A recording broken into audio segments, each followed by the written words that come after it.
নমস্কার বন্ধুরা, রান্নাবান্না উইথ আড্ডা চ্যানেলে আপনাদের সকলকে স্বাগত। আজকে রবিবার।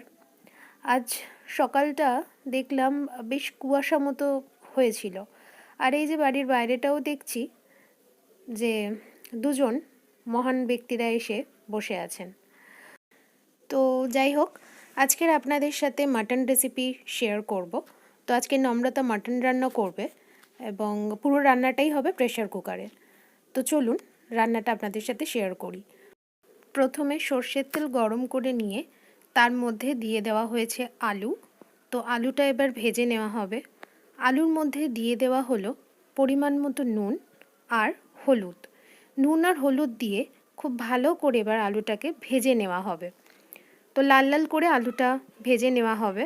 ভাজা হয়ে গেলে আলুটা তুলে নেওয়া হবে। তো দেখতেই পাচ্ছেন আলুটা ভাজা হয়ে গেছে এবং আলুটা তুলে নেওয়া হলো। এবার প্রেসার কুকারের মধ্যে যে তেলটা রয়েছে সেই তেলের মধ্যে দিয়ে দেওয়া হলো শুকনো লঙ্কা আর দিয়ে দেওয়া হলো তেজপাতা। শুকনো লঙ্কা এবং তেজপাতাটা দিয়ে দেওয়ার পর কুচনো পেঁয়াজ দিয়ে দেওয়া হলো। এবার পেঁয়াজটা ভালো করে নেড়ে চেড়ে নিতে হবে। যখনই এই রকম পর্যায়ে চলে আসবে, মানে অল্প ভাজা ভাজা হয়ে যাবে, তার মধ্যে দিয়ে দিতে হবে টুকরো করা টমেটো। তো টমেটোটাও খুব ভালো করে এবার ভেজে নিতে হবে। টমেটো আর পেঁয়াজটা পুরোপুরি ভাজা ভাজা হয়ে যাওয়ার পর তার মধ্যে দিয়ে দেওয়া হলো হলুদ গুঁড়ো। এবার দিয়ে দেওয়া হলো লঙ্কার গুঁড়ো। হলুদ গুঁড়ো আর লঙ্কার গুঁড়ো দিয়ে দেওয়ার পর তার মধ্যে অল্প পরিমাণ কাশ্মীরি লঙ্কার গুঁড়ো দিয়ে দেওয়া হলো। এবারে একটু জিরের গুঁড়ো দিয়ে দেওয়া হলো। তারপর দিয়ে দেওয়া হলো গোটা গরম মশলা। খুব ভালো করে সব কিছু কষিয়ে নিতে হবে। তো দেখতেই পাচ্ছেন সব কিছু খুব ভালো করে কষিয়ে নেওয়া হচ্ছে। তো কষিয়ে নেওয়ার পরেই তার মধ্যে দিয়ে দেওয়া হলো আদা রসুনের পেস্ট। আদা রসুনের পেস্টটা দিয়ে খুব ভালো করে আবারও কষিয়ে নিতে হবে।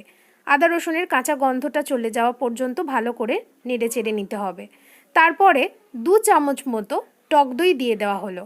এবারে আবারও সব কিছু খুব ভালো করে কষিয়ে নিতে হবে। পুরোপুরি কষিয়ে নিয়ে নেওয়ার পর এরপর এর মধ্যে দিয়ে দেওয়া হলো মাটন। তো মাটন দিয়ে দেওয়ার পর খুব ভালো করে সব কিছু নেড়ে চেড়ে নিতে হবে। মাংসটা দেওয়ার পর খুব ভালো করে নেড়ে চেড়ে নিয়ে এরপর এর মধ্যে চেরা কাঁচা লঙ্কা দিয়ে দিতে হবে। তারপর একটু ঢাকনাটা চাপা দিয়ে রাখা হলো। ঢাকনাটা খুলেই তার মধ্যে দিয়ে দিতে হবে পরিমাণ মতো নুন। দেখতেই পাচ্ছেন কতটা জল ছেড়েছে। ভালো করে নুন দিয়ে নেড়ে চেড়ে আবারও নেওয়া হলো। এবার ভেজে রাখা আলুগুলো দিয়ে দেওয়া হলো। তারপর আলুটা দিয়ে আবারও নেড়ে চেড়ে নেওয়া হলো। এবারে পরিমাণ মতো একটু গরম জল, উষ্ণ গরম জল দিয়ে দেওয়া হলো। তারপর প্রেসারের ঢাকনাটা দিয়ে দেওয়া হলো।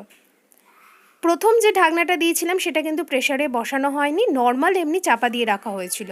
কিন্তু এবারে পুরোপুরি প্রেসারে বসিয়ে দেওয়া হলো। 7 থেকে 8টা মতো সিটি দিয়ে দেওয়া হবে। তো রান্নাটা দেখতেই পাচ্ছেন হয়ে গেছে। মাংসটা নামিয়ে নেওয়া হয়েছে আর এই পর্যায়ে এসছে। কালারটা দেখতেই পাচ্ছেন কত সুন্দর। এবারে এর মধ্যে একটু ঘি দিয়ে দেওয়া হলো আর গরম মশলার গুঁড়ো দিয়ে দেওয়া হলো।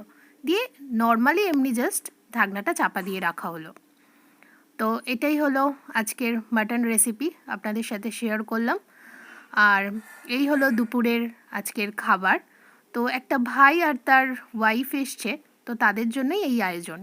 তো ডাল, মাছের ঝাল আর মাটন, চাটনি, পাঁপড়, এদিকে কুমড়ো ভাজা, আলু ভাজা আর বেগুন ভাজা। ভিডিওটা কেমন লাগলো আমাকে জানাবেন আর আমার সাথে থাকবেন। ধন্যবাদ।